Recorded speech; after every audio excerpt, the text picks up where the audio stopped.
नमस्कार, म प्रज्वल छेत्री। केही समय यता दार्जिलिङको राजनीतिमा सक्रिय रूपमा अगाडि बढिरहेको दल हो गोर्खा लीग। विशेष गरी राजनीतिक कार्यक्रमहरूको मार्फत गोर्खा लीगले आफ्नो अलग्गै छवि बनाउने मात्र प्रयास गरिरहेको छैन, तर भारतीय जनता पार्टीलाई विविध कार्यक्रमहरूद्वारा दबाब दिने काम पनि गरिरहेको छ। गोर्खा लीगले गरिरहेको कार्यक्रम र भावी योजनाहरू सम्बन्धी आज हामीसित कुराकानी गर्नलाई गोर्खा लीग नेता विक्रमादित्य राई हामीसित हुनुहुन्छ। हामी कार्यक्रममा तपाईँलाई धेरै धेरै स्वागत गर्छौँ। धन्यवाद। हजुरलाई यो अवसर दिनुभयो आफ्नो विचार राख्ने, त्यसको निम्ति खोज खबर च्यानललाई पनि म मेरो पार्टी अनि मेरो व्यक्तिगत पक्षबाट धन्यवाद भन्न चाहन्छु। सांसदको पुतलालाई सहर परिक्रमा गर्ने तपाईँहरूको जुन कार्यक्रम छ त्यसको केही पनि आउटकम नआइकन नै तपाईँहरूको कार्यक्रम सकिएको हो? आउटकम आयो राम्रोसँगले। अलिकति माइक्रोभिजनले हेऱ्यौँ भने उहाँहरूले जुन बाटो तय गर्नुभएको थियो, यो बाटोले हामी लक्ष्यसम्म पुर्याउँछौँ भनेर, त्यो बाटो उहाँ झुट बोलेर भोट माग्ने त भाजपाको प्रवृत्ति भइसक्यो, राजनीतिक प्रवृत्ति भइसकेको थियो नि। अनि त्यो चल्दै पनि थियो। अनि त्यो प्रवृत्तिलाई कहीँ न कहीँ जनता समक्ष उदाङ्गो बनाउने एउटा उत्तरदायित्व कसै न कसैले लिनु पर्थ्यो, जुन कुरो हामीले लियौँ। अब उहाँहरूकै बाटो भएर, यो त्रिपक्ष वार्ताकै बाटो भएर चाहिँ हाम्रो मुद्दा फत्यो हुन्छ भन्ने उहाँको अडान थियो। त्यसमा उहाँहरूले मौका पाउनु पर्ने थियो। हामीले मौका दियौँ 30 तारिकसम्म। त्यो झुट थियो भन्ने कुरो, उहाँको पुरानै प्रवृत्ति हामीले जनता समक्ष उजागर गरिदिउँ। अनि त्यो ठुलो उपलब्धि हो। अब कमसेकम भाजपा जस्तै दलहरूले यहाँ आएर झुटो आश्वासन दिएर चाहिँ भोट पाउँछु भन्ने जुन चाहिँ एउटा विचारधारा स्थापित गरेको थिए नि, राजनीतिक एउटा रणनीति, अब त्यो चाहिँ नचल्ने भयो। त्यो ठुलो उपलब्धि जस्तो लाग्छ। अब भोट झुटो आश्वासनमा जाँदैन, यो ठुलो उपलब्धि हो समाजको निम्ति जस्तो लाग्छ। अनि अब हाम्रो हिसाबले मुद्दा कहाँ तय हुन्छ, मुद्दा कहाँ फत्य हुन्छ भन्ने विषय त हामीले अक्टोबरको यो दोस्रो अनि पहिलो सप्ताहको बिचबाट कहीँ न कहीँ हामी एउटा कार्यक्रम सुरु गर्दैछौँ, जसको नाम हामीले गोर्खाल्यान्ड सत्याग्रह राखेका छौँ।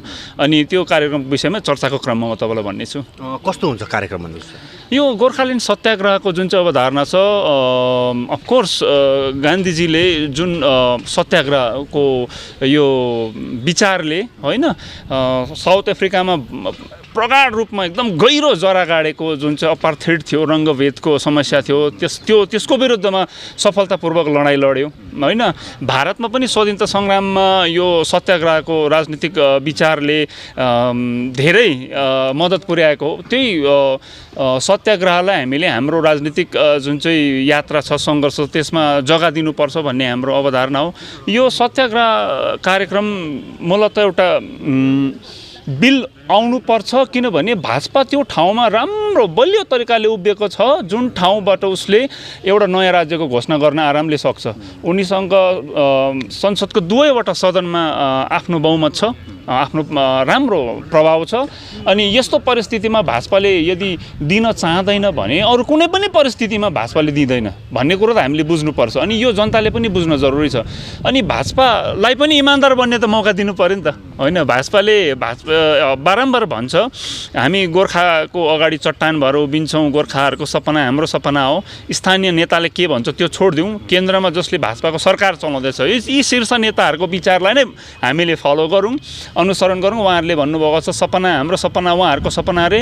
अनि हाम्रो कुनै पनि समस्या, कुनै पनि चिज हामीमाथि आइपर्छ भने भारतीय गोर्खाहरूमाथि भाजपा चाहिँ चट्टान भएर उभिनुहुन्छ अरे। ल नि त, साबित गर्ने मौका दिउँ उहाँहरूलाई पनि। अनि यो जुन चाहिँ सत्र छ, शीतकालीन सत्र छ, त्यहाँसम्म हामी भाजपालाई दबाव बनाउने अनि उहाँहरूलाई एउटा अवसर पैदा गरिदिने क्रममा चाहिँ पैदल हिँडेर हरेक गाउँठाउँमा पुग्ने, प्रायः जसो गाउँठाउँमा पुगेर यो सन्देश दिने हामी कार्यक्रम गर्नेछौँ। अनि त्यसको लगत्तै सत्याग्रह कार्यक्रमको पैदल यात्राको अर्को महत्त्व के छ भने यो दुई पाटे हुन्छ। एउटा मुद्दाको निम्ति हुन्छ, मुद्दा केन्द्रित, भाजपालाई त्यो दबाब दिने अनि माहौल बनाइदिने अलग राज्यको बिल ल्याउनुको निम्ति। अनि अर्को हुन्छ जुन नयाँ दलहरूले, पुरानै परिपाटीको नयाँ दलहरू, अरे नयाँ दलहरूमा हामीले नयाँपन खोज्दैछौँ, नयाँपन केही पनि छैन। ठुलो ठुलो एलइडी अनि आधुनिक मञ्च बाहेक अरू नयाँपन हामीले केही पनि देखेको छैनौँ। त्यही झन्डा, त्यही ब्ल्याकमेलिङको राजनीति होइन, त्यही गरिब दुखीको जुन चाहिँ एउटा आर्थिक विपन्नता छ त्यसलाई हतियार बनाएर एउटा नेतालाई हिरो बनाउने हिरोइजमको राजनीति, त्यही पुरानोपन देख्दैछौँ हामीले, नयाँपन खोज्दैछौँ। अनि त्यही पुरानो तरिकाको राजनीतिले जुन चाहिँ ब्ल्याकमेलिङको एउटा साङ्गठनिक ढाँचा बनाउँदै जाँदैछ गाउँको स्तरमा। अब त्यो साङ्गठनिक ढाँचा भनेको हाम्रो समाजलाई फाइदा पुर्याउने साङ्गठनिक ढाँचा होइन। त्यो साङ्गठनिक ढाँचाभित्र के हुन्छ त? ब्ल्याकमेलिङ हुन्छ, तिमीलाई यो दिन्छु, तिमीलाई त्यो दिन्छु हुन्छ, युवाहरूलाई झन्डा पक्राएर कुदाउने हुन्छ, मुर्दाबाद जिन्दाबाद हुन्छ। अनि त्यो जुन चाहिँ पुरानो साङ्गठनिक ढाँचा यिनीहरूले बनाउँदै जाँदैछ, त्यो ढाँचालाई तोड्दै जाने। यदि कोही मान्छे आएर, कुनै पार्टी आएर नयाँ साङ्गठनिक ढाँचा जसले समाजलाई सही दिशा दिनु सक्छ, त्यो ढाँचा बनिन्छ भने त्यो ढाँचासँग हामीले समस्या छैन। तर जुन ढाँचाहरू बनिँदैछ त्यो पुरानै तरिकाको ढाँचा छ, त्यो ढाँचालाई अहिले कच्चा हुँदैन, भत्काइहाल्नुपर्छ। अनि त्यो ढाँचालाई चुनौती दिँदै पनि हामी जान्छौँ। एकतिर हाम्रो दबाब कार्यक्रम पनि दिँदै जान्छौँ, अनि राजनीतिक जुन चाहिँ एउटा विचार छ, राजनीतिक चेतना छ, त्यसको पनि हामी प्रचार गर्दै गाउँ गाउँमा पस्नेछौँ। त्यो रिजल्ट ओरिएन्टेड प्रोग्राम हुन्छ कि माने जस्तो कि अनसन गर्नुभयो त्यो पनि रिजल्ट ओरिएन्टेड प्रोग्राम भएन, जस्तो कि तपाईँहरूले पुतला माने सहरमा घुमाउने जुन कार्यक्रम गर्नुभयो त्यो पनि रिजल्ट ओरिएन्टेड प्रोग्राम भएन। मिडियामा छायो, मिडियामा राम्रो कार्यक्रम भयो, गोर्खालीको नाम आयो, तर रिजल्ट ओरिएन्टेड प्रोग्राम भएन। किन रिजल्ट ओरिएन्टेड प्रोग्राम नगरेर तपाईँहरूले प्रोपोगन्डा मात्र गर्नुहुन्छ? रिजल्ट ओरिएन्टेड, रिजल्ट भनेको के हो होइन, लक्ष्य के हो, परिणाम के हो त? परिणाम राजनीतिमा एउटा कार्यक्रमको एउटै परिणाम हुँदैन, धेरै प्रकारको परिणाम हुन्छ। त्यो धेरै प्रकारको परिणाममा काहीँ न काहीँ कुनै न कुनै परिणामलाई हामीले छुँदैछौँ जस्तो लाग्छ। कस्तो परिणाम? माने परिणाम केही आएन, अनसन उठाउनु भयो? यसो, अनसनभन्दा अगाडि 9 तारिक निरज जिम्बाज्यूले जुलाईमा लेखेको चिठी होइन, अगस्त 3 तारिक लेखेको चिठीमा तपाईँले राम्रो पढ्नुहोस्। त्यसमा लेखेको छ केही कामै भएको छैन। निरज जिम्बाज्यूले त भनेकै छ सिधै, डस्ट लागिसक्यो पिपिएसमा त होइन, धुलो लागिसक्यो, काम भएको छैन। पिपिएसको निम्ति त्रिपक्षीय वार्ता बोलाउनु त मजबुर भयो, पिपिएसको नाममा केही न केही छलफल गर्नु त मजबुर भयो भाजपा। त्यति छलफल हुँदा नै तपाईँहरूले पत्याइहाल्नु भएको? पत्याउनु होइन, हेर्नुहोस्, हाम्रो जुन चाहिँ अनसन कार्यक्रम थियो त्यो भनेको जनआकाङ्क्षामा आधारित कार्यक्रम थियो। त्यो के भन्छ, गोर्खालीको आफ्नो मात्रै मुद्दा होइन नि त, त्यो जनआकाङ्क्षा हो। अनि जब भाजपाले अनि भाजपाको सांसदले आधिकारिक रूपमा मिडियाको अगाडि जनआकाङ्क्षालाई सम्बोधन गर्छ भने, सांसदले आधिकारिक तौरमा सम्बोधन गर्छ भने त्यसलाई हामीले मान्नै पर्छ, एक्सेप्ट गर्नै पर्छ। हामीले आफ्नो जिदमा अडेर त्यो होइन भन्न मिल्दैन। उहाँले सम्बोधन गर्नै भएको, अब उहाँले झुट गर्नुभएको थियो भन्ने त्यो त उहाँको उत्तरदायित्व हो नि त, त्यसको जवाबदेही भन्ने त। तर उहाँले सम्बोधन गर्नुभयो सम्म त त्यो त एउटा भ्यालिड एउटा के भन्छ स्टेटमेन्ट बन्छ हाम्रो निम्ति चाहिँ। अनि उहाँले सम्बोधन गर्नु भइसकेपछि एक स्टेप अगाडि बढ्यो भनेर मान्छु। जुन स्टेप चाहिँ बढेकै थिएन, जुनको प्रमाण चाहिँ निरज जिम्बाज्यूले लेखेको चिठी अनि आरबी राई सरले लेख्नु भएको चिठीले नै प्रमाण गरिहाल्छ पिपिएसको निम्ति काम भएको थिएन भन्ने। मतलब त्यो दिन गृहमन्त्रीसँग भेटेर बाहिर निक्लेर जुन बयान दिनुभयो भाजपा सांसद, हाम्रै सांसदले, प्रतिनिधिले, त्यो त एक स्टेप फरवर्डै थियो। अनि उहाँको त्यो चिजलाई हामीले एप्रिसिएट गर्नैपर्छ। काम गरेनौँ भनेर हामीले गरेको, काम गरेर उहाँ बाहिर निक्लेर बयान दिइसकेपछि हामीले त्यो चिजलाई मान्नै पर्छ। यो होइन कि म जिद्दी भएँ हामीले चिठी आएन भन्ने होइन। उहाँले सरकारको जनआकाङ्क्षाको मुद्दालाई सम्बोधनमा राख्नुभयो, दिल्ली पुग्नुभयो, बैठक गर्नुभयो, त्यसलाई हामीले मान्नै पर्छ। त्यो हटधर्मी राजनीति गरेर पनि हुँदैन। अनि त्यो एउटा उपलब्धि थियो। अब त्यो झुट थियो, त्यो साँचो थियो भन्ने कुरो बादमा हामीले एक्सपोज गर्नुपर्ने थियो। हामीले दबाब त निरन्तर राख्यौँ नि त। हामीले अनसन तोडेर फेरि हामीले दबाबको निम्ति चुप्प लागेर बस्यौँ न। त्यो उहाँले प्रमिस गरेपछि, कमिटमेन्ट दिएपछि त उहाँको उत्तरदायित्व बन्छ त्यसमा निरन्तर काम गर्ने। अन्त हाम्रो पनि उत्तरदायित्व बन्छ अनसन तोडेपछि निरन्तर दबाबलाई राख्ने। अनि त्यो वार्ताको चिठी आएन पछि तपाईँहरूले सहरमा पुतलाहरू घुमाउने ओर्ने काम गर्नुभयो भनेपछि अहिलेसम्म पनि चिठी आएको छैन, त्यसलाई निरन्तरता दिनु भएन। माने रिजल्ट केही पनि आएको छैन, तपाईँहरूको कार्यक्रम स्थगित होइन। रिजल्ट भनेको त्यही हो नि, उहाँको त्यो झुटो थियो। त्यो जुन चाहिँ उहाँहरूले आफूले अपनाउनु भएको बाटो थियो नि त्रिपक्षीय बैठकको, त्यो बाटो चाहिँ झुटो थियो, कमजोर थियो भन्ने त हामीले साबित गरेर देखाइदिउँ नि त। अझै हामीले फेरि निरन्तर गर्दैछौँ नि त। अब त अब उहाँहरूले जुन चाहिँ बाटो अपनाउनु भएको थियो त्रिपक्षीय वार्ताको, हाम्रो अलग राज्य बनाउनु निम्ति, यहाँको जनसरकारको मुद्दालाई, यहाँको उन्मुक्तिको मुद्दालाई सम्बोधन गर्नुको निम्ति जुन बाटो अपनाउनु भएको थियो त्यो बाटो उहाँको कमजोर थियो, पक्का थिएन भन्ने त हामीले एक्सपोज गरिदिउँ। अब त हामी आफ्नो बाटो हिँड्छौँ नि। अब हामीलाई त्रिपक्षीय बैठकसँग लिनु दिने छैन। त्यो उहाँको योजना, त्यो बाटो असफल भइसकेको छ, एक्सपोज भइसकेको छ। अब त बिलको कुरा आउँछ नि। भाजपा त त्यो ठाउँमा उभिएको छ नि त। त्यो उभाउनुमा हाम्रो पनि काहीँ न काहीँ हात छ नि त, गोर्खाको पनि। गोर्खाले त हामीले त भाजपालाई बङ्गाल जस्तो ठाउँमा खुट्टा टेकाउने काम गरेको थियौँ, भाजपालाई बलियो बनाउने काम गरेको थियौँ होइन। अनि त्यो हाम्रो हक बन्छ नि। हक उहाँहरूलाई के अरे बिल ल्याउनुहोस् तपाईँहरूले प्रमिस गर्नुभएको छ। त्यो पनि सानोतिनो नेताले होइन, देश चलाउने प्रधानमन्त्री आएर, गृहमन्त्री आएर यहाँनिर एस्योरेन्स दिएर आश्वासन दिएर जानुभएको, अब तपाईँले त्यो आश्वासन अनुसार काम पनि त गर्न सक्नु पऱ्यो। अब त बिलको लागि दबाब हुन्छ, हामी चिठीको लागि दबाब दिँदैनौँ नि, अब चिठीको लागि कुनै कार्यक्रम गर्दैनौँ हामी, अब बिलमा आउँछौँ भनेर चाहिँ त्यो गोर्खाल्यान्ड सत्याग्रह कार्यक्रम हो। तपाईँहरूले गणतन्त्रको सबैभन्दा ठुलो हतियार नै सुरुमा चलाउनु भयो भनेपछि अब बिलको लागि तपाईँहरूले सत्याग्रह गर्दा त्यतिको दबाब होला के? सुरुमा होइन नि, सुरुमा होइन, राम्रोसँगले केलाउँदै जानुहोस्। जुलाई 1 तारिकदेखि हाम्रो कार्यक्रम सुरु भएको, वास्तवमा भन्नु हो भने त्यो हामी पब्लिक डोमेनमा कति गयो, मिडियाहरू माझमा कति त्यो पुग्यो भन्ने कुरो हामीलाई थाहा भएन। जुलाई 1 तारिक पोस्टर टाल्यौँ, प्रश्न सोध्यौँ। जुलाई 1 तारिक प्रश्न सोद्धाखेरि हामीलाई छिचोरा भनियो सांसद राजु विष्टज्यूले। त्यसको बादमा त्योभन्दा अगाडि पनि हामीले इमेल गरिसकेको थियौँ अनि सशरीर भेटेको पनि थियौँ। यो कुरोहरू पब्लिक डोमेनमा नआउनु ठिकै छ, तर हामीले भन्न पायो अहिले राजु विष्टजीलाई सशरीर भेटेका हौँ। अनि जस्तो हामी गोर्खा लिगमा पुग्यौँ, हामीले गठबन्धनको मिटिङ राख्नुपर्छ पनि भनेको हो, त्यो राखिएन, अनदेखा गरियो। अनि त्यसको बादमा हामी राजु विष्टलाई सशरीर भेट्यौँ, यो विषयमा कुरा राख्यौँ, उहाँले आश्वासन दिनुभएको काम हुन्छ भनेर। त्यसको बादमा हामीले इमेल गऱ्यौँ, त्यो पनि अनदेखा भयो। त्यसको बादमा पोस्टर आयो जुलाई 1 तारिकदेखिको। त्यसको बादमा हामीले पोस्टरको जवाब नआउँदा हामीलाई छिचोरोगिरी भनेपछि हामीले यो पहल हुनुपर्छ पिपिएसमा यो अलग राज्यको मुद्दामा भनेर हामीले अनसन त्यति बेला बसेको हौँ। अन्तिम हतियार चलाएको नि, अन्तिम हतियार अन्तिममै चलाएको, अन्तिमको बादमा त हामीले केही न केही पहल त गर्नै पर्ने हुन्छ, होइन? त्यस्तो हुन्छ। अनि यो स्टेप वाइजै भएको छ। तपाईँहरूले नि विक्रमाजी राई गोर्खालीबाट बोल्नुहुन्छ, माने एसपी शर्मा बोल्नुहुन्छ, तपाईँहरूले कार्यक्रम गर्नुहुन्छ, तपाईँहरूको ठुलो भोइस नि आएको छैन अरू ठाउँहरूमा। गोर्खाली कहाँ छ? यसो छ, गोर्खालीगले जुन एउटा पतनको पिरियड थियो, जुन चाहिँ फेज थियो, त्यो फेज गरेको धेरै साल भएको थियो। 70-80 को दशकदेखि यता गोर्खालीगले जुन स्थिति झेल्नु परेको थियो, साङ्गठनिक स्थिति भनौँ न अब, होइन? त्यो स्थिति कहीँ हदसम्म मदन तामाङको जुन एउटा राइज भयो दार्जिलिङको पोलिटिक्समा राम्रोसँगले as a president of political party, Madan तामाङज्यूको पालामा गोर्खालीगले जुन एउटा वर्चस्व बनाएको थियो, एक किसिमले राम्रो विपक्षी भएर, त्यो मदन तामाङको जुन हत्याकाण्डपछि गोर्खालीग शिथिलै भएको थियो भन्छु। अनि त्यति बेलाको त्यो पिरियडमा चाहिँ जुन चाहिँ साङ्गठनिक ढाँचा थियो पुरा धराशाय भएको थियो, जिरो भइसकेको थियो। अनि त्यो साङ्गठनिक ढाँचा धराशाय भएको ठाउँमा अहिले हामीले काम गरेर आउँदाखेरि कमसेकम राजनीतिको 2टा सिद्धान्त बुझ्छु म। राजनीति गर्नुको एउटा हो विपक्षीको समर्थकहरूलाई आकर्षण गर्नु अनि आफ्नो भएको समर्थकहरूलाई संरक्षण गर्नु।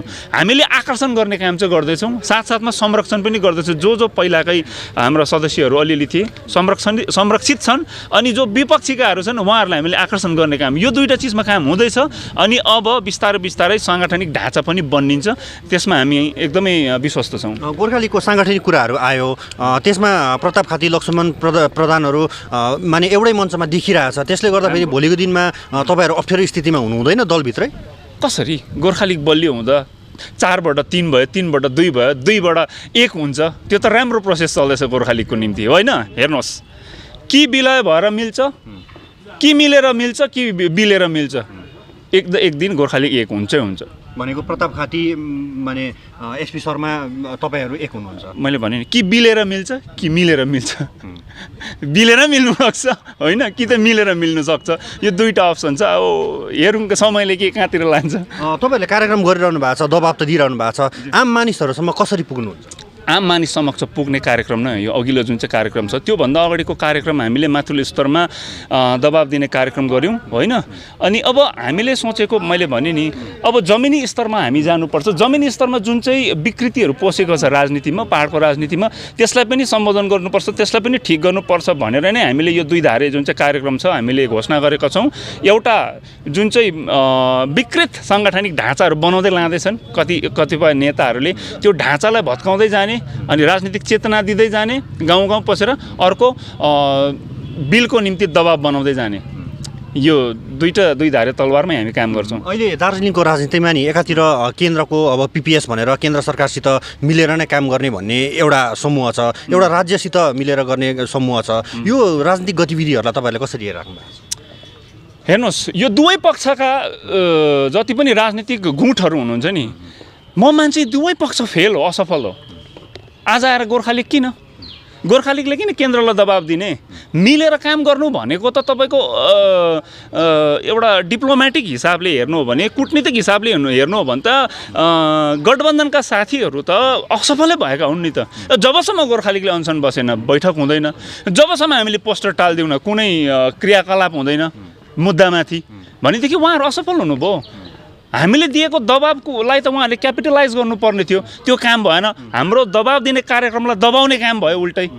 उहाँहरूको कति डिप्लोमेटिक एउटा पहुँच छ सरकारसँग, केन्द्रसँग भन्ने कुरो त्यहाँ बुझिहाल्छौँ उहाँहरू असफल हुनुहुन्छ। अब यता जाउँ हामीले राज्यसँग मिलेर काम गर्छु भन्ने, पञ्चायत चुनाव खै होइन, यहाँको दार्जिलिङ म्युनिसिपालिटीको चुनाव खै, दार्जिलिङ म्युनिसिपालिटीमा जति पनि यो डेली वेजेसमा काम गर्नेहरूको जुन चाहिँ स्थायीकरण छ त्यो खै, अनि दार्जिलिङमा जति पनि अस्थायी कर्मचारीहरू छ उनीहरूको स्थायीकरण खै होइन, बोनस खै।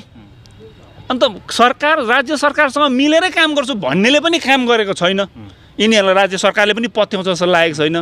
अनि केन्द्र सरकारसँग मिलेर मुद्दा फत्ते गर्छु भन्नेको तपाईँले हालत हेर्नुभयो, 30 तारिकसम्म भ्यालिडिटी दिएर छैन, कहाँ हराए। यस्तो स्थिति छ। दुवै गुटका नेताहरू असफल भए जस्तो हामीले महसुस गरेका छौँ। अनि कुनै न कुनै पक्षले अब आएर बलियो तरिकाले गर्न पर्ने स्थिति छ। कुनै न कुनै यस्तो विचारधाराको आधारमा राजनीति गर्ने समूहको अब एउटा के भन्छ अब राइज हुनै पर्ने स्थिति चाहिँ हामीले पहाडमा देख्दैछौँ। तपाईँले बोनसको कुरा गर्नुभयो, म्युनिसिपालिटीको पनि कुरा गर्नुभयो होइन, यो क्षेत्रीय राजनीतिसित सम्बन्धित यो मसिनो कुराहरूलाई गोर्खा लिगले किन सम्बोधन गर्दैन? किन निरज जिम्बा र खालि राजु विष्ट मात्र भनिरहेको? हामीले गर्दैछौँ।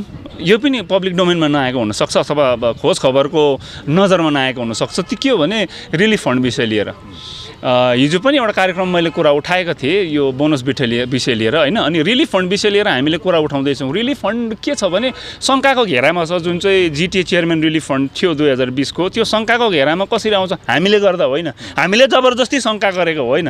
हुन्छ नि राजनीतिक एउटा स्टन्ट गर्नुको निम्ति चाहिँ कसैले बिना बित्थाको शङ्का गर्छ, हाम्रो शङ्कामा आधार छ।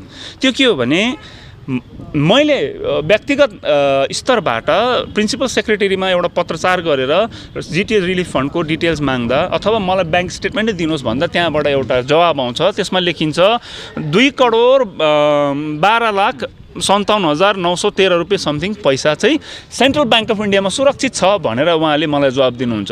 त्यो ब्याङ्कमा छ छैन मलाई थाहा छैन। मैले मागेको ब्याङ्क स्टेटमेन्ट हो। मैले जिटिए चेयरम्यानको प्रिन्सिपल सेक्रेटरीको स्टेटमेन्ट मागेको होइन, मैले ब्याङ्क।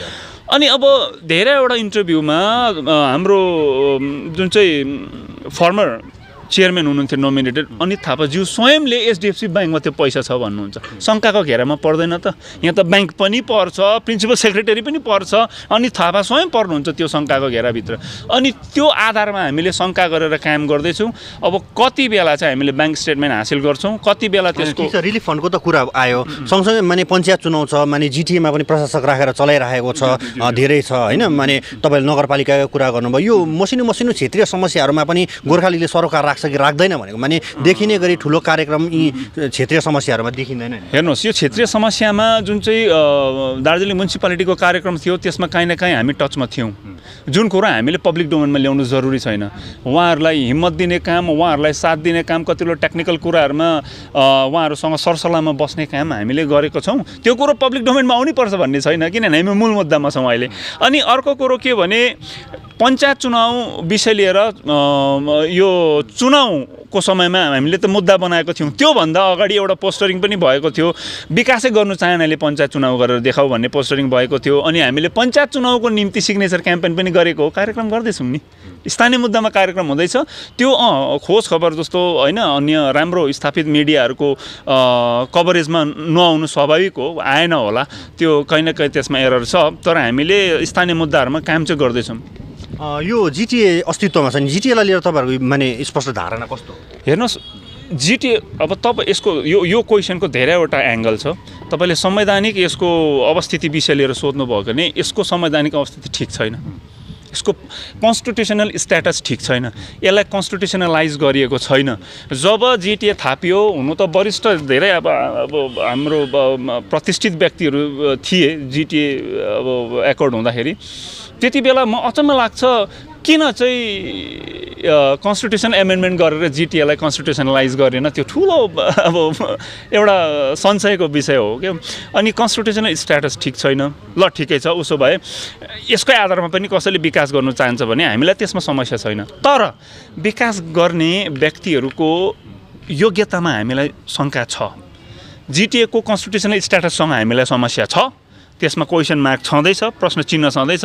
तर त्यो ठिकै छ, त्यही भए पनि व्यवस्थालाई चलाएर म विकास गर्छु भन्ने मान्छेहरूको योग्यतामाथि पनि, प्रशासनिक योग्यतामाथि पनि प्रश्न चिन्ह छ। त्यो कसरी भन्दा विगतमा 2020कै इक्जाम्पल दिन्छु, धेरै टाढो नजाउँ। 2 करोड समथिङ पैसा जिटिए रिलिफ फन्डमा उठायो चिया बगानवासीको निम्ति, होइन? उठाइसकेर त्यो धेरै महिनासम्म त्यसको प्रयोगै भएन। अनि 2 करोड अझै थपेर त्यसलाई डबल बनाएर कुनै हामी रिलिफ दिन्छु भन्ने चेयरम्यान त्यति बेला अनि थापाज्यूले कुनै योजना नै बनाउन सक्नु भएन। अनि जब त्यो योजना बनाउनको निम्ति एउटा मिटिङ बोलाइयो, त्यसमा पनि कुनै खासै एउटा फलदायक निर्णय निष्कर्षसम्म पुग्न सकेन। मेरो समस्या के हो भने नि यहाँनिर प्रश्न 2 करोड र 4 करोडको योजना बनाउन नसक्ने नेताहरूले, होइन, यो 700 करोड 800 करोड 1000 करोडको योजना बनाएर दार्जिलिङलाई कसरी विकसित गर्ने? विकास भनेको त योजना अनुरूप हुनु पर्यो नि, त्यसको प्रपर एउटा भिजन हुनु पर्यो, होइन? परियोजनाहरू तयार हुनु पर्यो। जिटिए अन्तर्गत तपाईँलाई लाग्छ बेरोजगारी समस्यालाई हल गर्नको निम्ति जिटिए अन्तर्गत कतिवटा परियोजनाहरू तयार पारी अहिलेसम्म जिटिए थापेको देखिए त छैन। आर्थिक विकासको निम्ति कतिवटा परियोजनाहरू तयार पारिएर इम्प्लिमेन्ट गर्यो, केही छैन। मतलब सिधासिधी पैसा आउँछ उताबाट, तल्लो स्तरबाट यो रोड छैन त्यो रोड छैन भनेर एप्लिकेसन आउँछ नेताको गोजीबाट, नेताले घरमा बसेर कन्ट्र्याक्ट बाँड्ने हो। अनि यिनीहरूको प्रशासनिक व्यवस्थासँग, मलाई प्रशासनिक स्किलसँग जुन चाहिँ क्षमता छ त्यो म कहाँ पनि समस्या लाग्छ भने जिटिए भनेको सभामा चल्ने हो, सभाको आधारमा सभाले निर्णय गर्ने हो, सभाले सबै कुरो पारित गर्ने हो। एकजना नेताले घरमै बसेर जिटिए चलाए। जिटिए सभा भएको मलाई थाहै छैन। 45वटा सभासदहरू बोलाएर सभा भएर सभाले पारित गरेको कुनै परियोजना नै छैन 5 सालमा। अनि थापाज्यूले चलाउँदाको बेलामा 8 जना बोर्ड अफ एडमिनिस्ट्रेटर समथिङ त्यस्तै थियो। बोर्ड अफ एडमिनिस्ट्रेटरको मिटिङ भएर एउटा परियोजना फ्याँकियो आर्थिक विकासको निम्ति, चिया श्रमिकहरूको निम्ति, वनबस्तीको मान्छेहरूको निम्ति। कुनै त्यस्तो परियोजना थाहा छ तपाईँलाई? बोर्ड अफ एडमिनिस्ट्रेटरले निर्णय लिएर गरेको परियोजना छैन। हाम्रो त एडमिनिस्ट्रेटिभ स्किलमा पनि जुन व्यक्तिहरूले लोभ गर्छ नि सत्ताको, उनीहरूसँग सत्तामा बसेर सत्ता चलाउने त्यो योग्यता पनि छैन। अनि कसरी हुन्छ त्यस्तो मान्छेले म विकास पुरुष भन्दा हुन्छ त? विकास गर्ने पनि त प्रणाली हुन्छ। त्यो प्रणालीमा हिँड्नु नसकेपछि, प्रणालीलाई नबुझेपछि, त्यसलाई अनुसरण नगरेपछि विकास हुँदैन। उटपटाङ कुरा गरेर उबड खाबड विचारधारा बोकेर चाहिँ विकास हुँदैन। दार्जिलिङ पहाडमा नि अहिले जिटिएको चुनाव पनि भएको छैन, पञ्चायत चुनाव पनि भएको छैन, दार्जिलिङको म्युनिसिपालिटी पनि अब प्रशासकले चलाइरहेको अवस्था छ, माने पिपिएस पनि भएको छैन। यो जुन चाहिँ सङ्क्रमणकालीन अवस्था छ नि, योबाट बाहिर कसरी निस्कने? हेर्नु, सबैभन्दा पहिला त सङ्क्रमणकालको एउटा नोक्सान छ। विकास ठप्प छ, सबै कुरो ठप्प भइरहेछ, पाउनुपर्ने अधिकारहरू ठप्प भइरहेछ। अर्को फाइदा चाहिँ के छ भने सङ्क्रमणकालमा कुनै पनि राजनीतिक शक्ति दानव जस्तो भएर समाजलाई थिच्ने काम भएको छैन। यति बेला राम्रो राजनीतिक शक्तिको उत्थान भयो भने दार्जिलिङको पहाडको यो गोर्खाल्यान्ड क्षेत्रको भविष्य उज्जवल हुन सक्छ। यो दुईटा चिज हामीले ध्यान दिनुपर्ने हुन्छ। अब के हो भने हिजो मैले एउटा प्रश्न गरेको थिएँ कार्यक्रममा, तृणमूलको एकजना प्रतिनिधि आउनुभएको थियो। त्यसमा मैले के भनेको थिएँ भने उहाँले भन्नुहुँदै थियो हामीले डिमान्ड गर्दैछौँ पञ्चायत चुनावको। उहाँहरू डिमान्ड गर्ने ठाउँमा छ कि? उहाँहरू त सरकार चलाउने पक्ष हो नि, उहाँहरूले त इम्प्लिमेन्ट गर्नुपर्छ। पञ्चायत चुनाव त ल्याउनुपर्छ, उहाँहरूले त हामीलाई दिनुपर्छ। हामीले विपक्षी भएर डिमान्ड गर्नु पऱ्यो त जनता भएर। उहाँहरू त सरकार चलाउने पार्टी हो, उहाँहरूले त इम्प्लिमेन्ट गर्नुपर्ने हो, होइन? हाम्रो राजनीतिक सुझबुझ यहाँ फेल खान्छ। सत्तामा भएको पार्टीले हामी डिमान्ड गर्छ, कसले डिमान्ड गर्छ? अन्त यो राजनीतिक अवधारणालाई अब अलिकति बलियो बनाउनु पर्यो। सरकारमा भएको मान्छेले डिमान्ड गर्छु भन्नु लाजमर्दो कुरा हो, त्यो कहीँ पनि नमिल्ने कुरा हो नि। उहाँहरूलाई हामी पो डिमान्ड गर्छु त पञ्चायत चुनाउनु गरोस् भनेर, चुनाव गराउनु पर्यो, 2 टायर भए पनि 2 स्तरीय भए पनि भनेर हामीले भन्नुपर्ने, उहाँहरूले पो डिमान्ड गर्नु हुँदो रहेछ। अचम्म लाग्दो कुरो छ। तर यो बाई डिफल्ट हुनुपर्ने कुरा हो। हामीलाई थाहा छ नि धेरै सालदेखि यो रोकिएर बसेको छ। यसको पछाडि कुन राजनीतिक शक्तिको कस्तो षड्यन्त्र छ त्यो कुराहरू अब धेरै गहिरो चर्चा भयो भने राम्रो जस्तो लाग्छ। अहिले यसरी खुल्ला रूपमा भन्न नमिल्ला। अन्तिम प्रश्न, तपाईँहरूसित कार्यक्रम पनि छ, तपाईँहरूसित तर्क पनि छ, तपाईँहरूसित मुद्दा पनि छ, तर पनि जनताले तपाईँहरूलाई किन पत्याएको छ? यस्तो जुन चाहिँ राजनीतिक स्तरमा जनतालाई कोज्याएर राखिएको छ त्यो राजनीतिक स्तरबाट यो कुराहरू बुझ्नु अलिकति समय लाग्छ, हामीलाई पनि बुझाउनु समय लाग्छ। जनताले पनि बुझ्न समय लाग्छ। त्यसकै निम्ति सत्याग्रह कार्यक्रम हो। हामी जनता समक्षै गएर यो कुरो बुझाउने कोसिस गर्छौँ। म जनतालाई धेर दोष दिँदिनँ हाम्रो बुझेन भनेर। हामीले बुझाउने क्षमता कति राख्छौँ त्यसमा पनि भर पर्ने कुरो हो। कहीँ न कहीँ जनताले पनि अब त्यो पुरानो चेतनालाई त्यो अचेतन स्थितिलाई चुनौती दिएर एउटा चेतना भर्ना आफूभित्र राख्न जरुरी छ जस्तो लाग्छ, यदि साँच्चै परिवर्तन चाहने जनता हो भने चाहिँ। धन्यवाद, यहाँले धेरै समय दिनुभयो, धेरै धेरै धन्यवाद। अहिले हामीले कुराकानी गऱ्यौँ गोर्खा लिगका नेता विक्रमादित्य राईसित। गोर्खा लिगले बारम्बार भारतीय जनता पार्टीलाई दबाब बनाउने कार्यक्रमहरू गरिरहेको छ। अब फेरि सत्याग्रह कार्यक्रम लिएर गोर्खा लिग अगाडि आइरहेको कुरा विक्रमादित्य राईसितको कुराकानीमा हामीले थाहा पायौँ। आगामी दिनमा पनि हामी यस्तै कार्यक्रम लिएर उपस्थित हुनेछौँ। तबसम्मको निम्ति मलाई बिदा दिनुहोस्, नमस्ते। स्मृति सेवा। छोटा भालुखोप दलमान गाउँ निवासी एलबी राई अनि विदुर राई गत मे महिनामा आकस्मिक प्रभुको चरणमा जानुभयो। उहाँहरूको स्मरणमा आगामी 7 अक्टोबर 2021 बिहीबारको दिन निज निवासमा हाम्रो परिवार पक्षबाट स्मृति सेवा राखिएको छ। यसर्थ सम्पूर्ण आफन्तजन, इष्टमित्र एवं शुभचिन्तकहरूलाई उक्त स्मृति सेवामा सहभागी भइदिनु हुन भनी सविनय अनुरोध गर्दछौँ। विनीत उषा राई आमा, छोराहरू विनोद राई, रेभरेन्ड फादर विमल राई, विकास राई अनि विराज राई, छोरीहरू बसन्ती राई, बबिता राई, सृजना राई एवं सम्पूर्ण शोकाकुल परिवार। Kalimpong auto works Bajaj showroom 9 mile engine डाँडा कालिम्पोङ। कालेबुङको सबैभन्दा पुरानो अनि भरपर्दो कालिम्पोङ अटोवर्क्स बजाज सोरुमले कालेबुङमा 20 वर्ष पुरा गरिसकेको छ। यस सोरुममा RS 200, NS 160, 200, Pulsar 180, 220, Avenger 160, 220, Dominar 250, 400 साथै अल केटिएम बाइक, हक्समाना आदि उपलब्ध छ। यहाँबाट मिनिमम डाउन पेमेन्ट गरेर लो रेट अफ इन्ट्रेस्टमा मनपर्ने बाइक लिन सक्नुहुनेछ। हाम्रो ब्रान्च पेदोङ, रम्फू, दार्जिलिङ अनि तकदाहमा पनि छ। यहाँ होम डेलिभरी, आउट सर्भिस अनि वेल ट्रेन टेक्निसियन सर्भिसको सुविधा पनि रहेको छ। आजै सम्पर्क गर्नुहोस्। Kalimpong auto works Bajaj showroom 9 mile engine डाँडा कालिम्पोङ। कन्ट्याक्ट 9832347561।